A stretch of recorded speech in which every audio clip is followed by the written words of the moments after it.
Hello friends. बहुत सारे बच्चे मई में बोथ ग्रुप्स जो हैं वो माइंड में प्लान करके चल रहे हैं। लेकिन जब भी कोई कहता है कि अगर अच्छी प्रिपरेशन नहीं है तो ऐसा ना हो कि दोनों में रह जाओ, तो बेटर है एक को अच्छे से कर लो। श्योरिटी के साथ पास होना, तो माइंड सच में कंफ्यूजन में आ जाता है। क्या वाकई में मतलब वो ठीक तो नहीं कह रहा? लेकिन मैं आपको ना देखो पूरी कैलकुलेशन करके बताऊंगा कि क्या आप ठीक जा रहे हो या आपको ऐसा क्या करो आप ताकि आप सेफ साइड पर चलो। ठीक है, मतलब दोनों तरफ आपके माइंड में भी ये है कि दोनों देने हैं। अगर दूसरा ये सजेस्ट कर रहा है कि आप एक पर आ जाओ, तो आपको पूरा क्लियर हो जाएगा कि क्या ठीक है या क्या गलत है। आपको ये कैलकुलेशन क्रिस्टल क्लियर कर देगी सारा कुछ। ठीक है, अब लेकिन सबसे पहले ये समझने से पहले मेरी बात को जरा ध्यान से सुनना।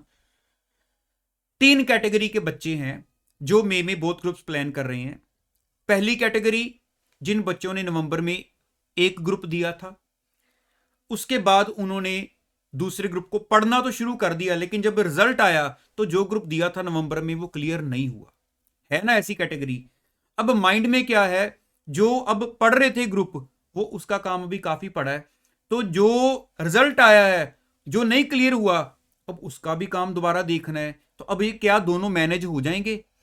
माइंड कह रहा है दोनों ही देने हैं, जो मर्जी हो जाए, लेकिन कैलकुलेशन प्रॉपर हमारे पास है नहीं।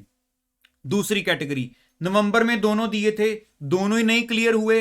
अब हर कोई सजेस्ट करता है कि एक दो, लेकिन अच्छे से दो। लेकिन माइंड कहता है दो ही देने हैं, जो मर्जी हो जाए, दोनों क्लियर करके दिखाने हैं। फिर से क्या ठीक कैलकुलेशन है हमारे पास? थर्ड कैटेगरी, पहली बार एग्जाम दे रहे हैं, बोथ का प्लान था, तो आपको ऑटोमेटिकली जितनी सारी ये कैलकुलेशन में समझाने लगा हूं ना, आपको अपने आप सब कुछ क्लियर हो जाएगा कि क्या करना चाहिए या क्या नहीं। तो चलो फटाफट चलते हैं कैलकुलेशन की तरफ। और हां, एक मैंने कल वीडियो डाली थी 76 डेज की प्लानिंग, उसमें भी परफेक्ट कैलकुलेशन थी। याद से उसको भी देख लेना, कल की वीडियो में आपको मिल जाएगी मेरे चैनल पर। और कल वाली कैलकुलेशन और आज वाली कैलकुलेशन भी मैं आपको सारी समझाने के बाद हमारा टेलीग्राम चैनल है राइप क्लासेस, वहां पर जाकर आपको, मतलब इसलिए बता रहा हूं कि पहले वीडियो देखोगे, फिर कैलकुलेशन को कॉपी पर नोट करोगे, समझने के बाद टेलीग्राम चैनल में जाकर ये सारी कैलकुलेशन का पीडीएफ आपको मिल जाएगा, वो डाउनलोड कर लेना। चलो मैं आपको सारी कैलकुलेशन समझाता हूं। देखो आप क्या करो, सब कैटेगरी में एक पॉइंट सेम है, माइंड में कंफ्यूजन है, क्या किया जाए, दोनों ठीक देना डिसीजन रहेगा या नहीं। आप क्या करो, देखो, एक तो वो कैटेगरी वाले बच्चे होंगे जिनको लग रहा है यार हमारा तो परफेक्ट जा रहा है। अगर नवंबर में दोनों दिए थे तो मार्क्स काफी हाई थे, एक एक दो दो नंबर से रह गए। तो अगर एक दिया था उसमें भी काफी अच्छे मार्क्स थे, जस्ट एक दो नंबर से रह गए, और दूसरा भी ऑलमोस्ट तैयार है, फिर तो मैं बोलूंगा आप चाहे वीडियो को अवॉइड भी कर सकते हो, आपका तो सब रेडी चल रहा है, आप माइंड में कोई कंफ्यूजन लो ही ना। लेकिन जिन बच्चों के जेन्युइन कंफ्यूजन है, आप क्या करो, देखो अगर आपको लग रहा है, मैं एक यहां पर एक कॉमन बेस बना लेता हूं, एक एग्जांपल ले लेता हूं, सारी कैटेगरीज उसमें कवर हो जाएंगी। मैंने नवंबर में ग्रुप 1 दिया, ठीक है, अब मेरे मार्क्स आए कम। ग्रुप 2 मेरा ऑलरेडी मैं तैयार कर रहा हूं, लेकिन कुछ अच्छा खासा अभी तक नहीं हुआ। अब मेरे को लग रहा है कि मैं 1 को करूं तैयार, तो फिर भी मैं उसको कंट्रोल में ला सकता हूं, लेकिन 2 अभी मुझे ऐसे हवा में नजर आ रहा है, पता नहीं होगा या नहीं होगा। क्या करते हैं, सबसे पहले, क्योंकि माइंड में से 2 भी निकल नहीं रहा, सबसे पहले क्या करते हैं, हमारे पास जो टाइम अवेलेबल है, अगर मैं 14 फरवरी से काउंट करूं, ये देखो 14 फरवरी से आपको ये काउंटर नजर आ रहा होगा ना, नंबर 1 से लेकर काउंटर चल रहा है मेरे पास, और ये जा रहा है नंबर 76 पर। मींस मेरे पास 76 डेज हैं अप टू 30 अप्रैल।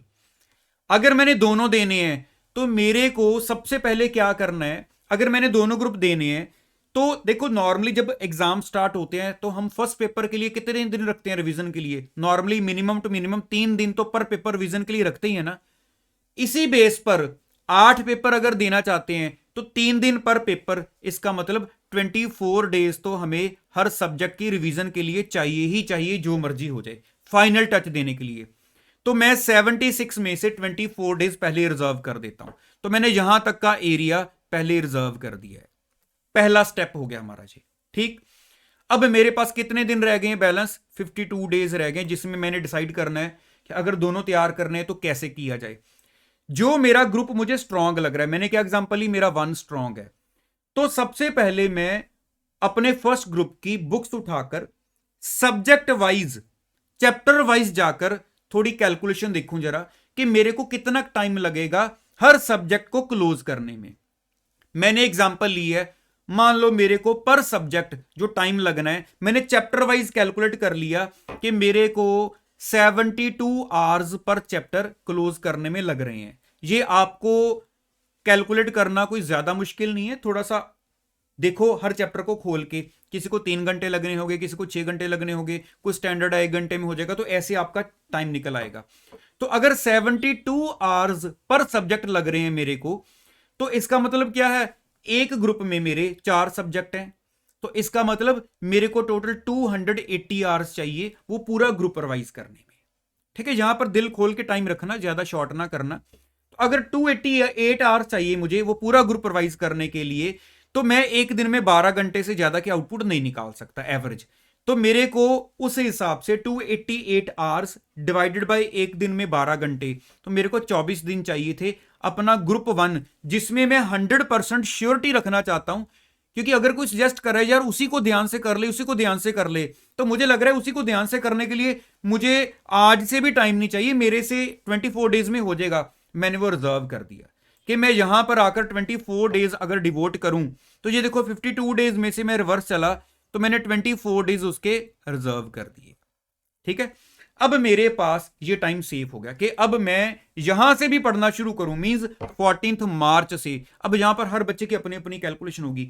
मान लो आपको 26 डेज चाहिए, किसी को 28 चाहिए, किसी को 30 चाहिए, इन आवर्स में कैलकुलेट करके डेज बना लेना, उस हिसाब से आपके पास ऊपर टाइम बचेगा जो मैं अभी आपको दिखाने लगा हूं। ये बात क्लियर होगी।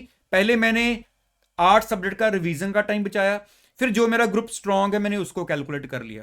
अब मेरे पास टाइम बच रहा है मेरी कैलकुलेशन के अकॉर्डिंगली 28 डेज का, 28 डेज का टाइम। अब ये टाइम मेरा किस चीज के लिए, जो मेरा ग्रुप वीक है जिसको मैं साथ में देना चाह रहा हूं, मींस मेरा अगर ग्रुप 2 वीक है तो मैं इसको भी पढ़ रहा हूं, तो मेरे पास 28 डेज है। ठीक है, तो अगर मैं एक दिन में 12 घंटे पढ़ता हूं तो इट मींस मेरे पास 336 आवर्स अवेलेबल है।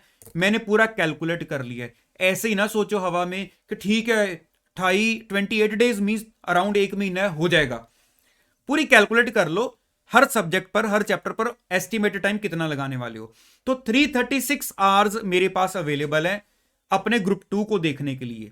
तो यहां पर मैं अपना ग्रुप 2 देखकर 336 आवर्स में अगर पॉसिबल है, उसके बाद मैं ग्रुप 1 को देख लूंगा 24 डेज में, फिर मेरे पास 3-3 दिन पर सब्जेक्ट रिवीजन के लिए भी बच जाएंगे। एक तो बात हुई ये। अब इसका एक दूसरा ऑल्टरनेट भी है। कुछ बच्चों को शायद लगे कि मैंने ग्रुप 1 का टाइम तो कैलकुलेट कर लिया, जैसे मान लो मैंने 24 डेज कर लिए, लेकिन हम आज से ग्रुप 1 को स्टार्ट करना चाहते हैं, तो आप क्या कर सकते हो, ये दूसरी स्ट्रेटजी है। अब देखो हमें ग्रुप 1 के लिए एस्टिमेटेड टाइम 288 आवर्स चाहिए था। ठीक है, तो इस एरिया में जिसमें मैंने ग्रुप 2 के लिए टाइम कैलकुलेट किया, मेरा आया 336 आवर्स। तो मेरे पास 48 आवर्स जो है वो ज्यादा ही आ रहे हैं ग्रुप 1 से। तो यहां पर अगर मैं बोलूं कि रोज मैं अपना ग्रुप 1 को पढ़ना शुरू कर दूं, लेकिन बीच में एक आधा घंटा, क्योंकि मेरे पास 48 आवर्स ज्यादा है इन 28 डेज में, तो एक आधा घंटा मैं ग्रुप 2 को दे लिया करूंगा।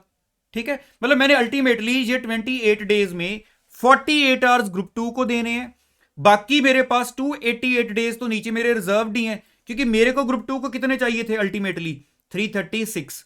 तो 48 मैं ऊपर दे लूंगा, 288 नीचे दे लूंगा, तो भी मेरे 336 हो जाएंगे। तो मैंने ग्रुप 1 को पहले ही पढ़ना शुरू कर दिया। जहां पर इस एरिया में जब मैं ग्रुप 1 को पढ़ता जा रहा हूं, मुझे लग रहा है यहां तक आकर मेरा ग्रुप 1 भी अभी ग्रिप में नहीं आया, तो फिर बेटर है मैं आगे ग्रुप 1 को कंटिन्यू कर लूंगा।